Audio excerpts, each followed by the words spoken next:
In part one, I talked about how my deconstruction started with one question: why? Why was I taught such a clean version of American history? Why was I told the Pilgrims came here for religious freedom when they actually already had it? Because here's what most people don't realize: the Pilgrims weren't coming straight from England to Plymouth Rock. They had lived in Holland for over 10 years, and in Holland, they had religious freedom.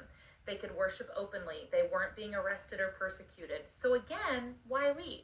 First, we need to understand who the Pilgrims really were. They were Puritans, radical Protestant reformers who wanted to purify the Church of England.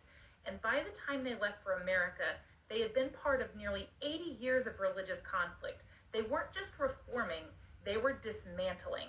They were part of a broader movement that destroyed religious art, smashed stained glass windows, and tore down anything seen as too Catholic.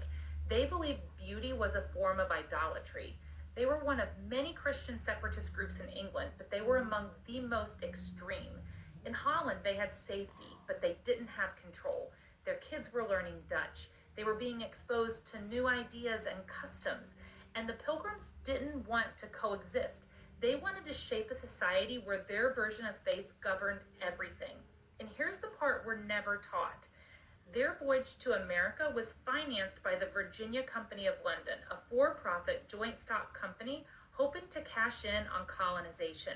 This was a business deal. They signed contracts, they owed labor and resources, and they had to get King James to agree not to prosecute them as long as they served England's colonial interests. This wasn't just about faith. It was about faith plus power and money and empire.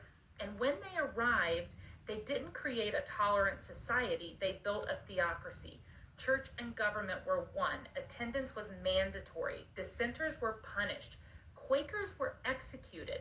They didn't want religious freedom, they wanted religious dominance. So when people today say America was founded as a Christian nation, they're often pointing back to this moment. But they forget the control, the exclusion, the violence, even between Christians. In part three, we'll talk about how this legacy never really ended. It just evolved into the Christian nationalism we're seeing today.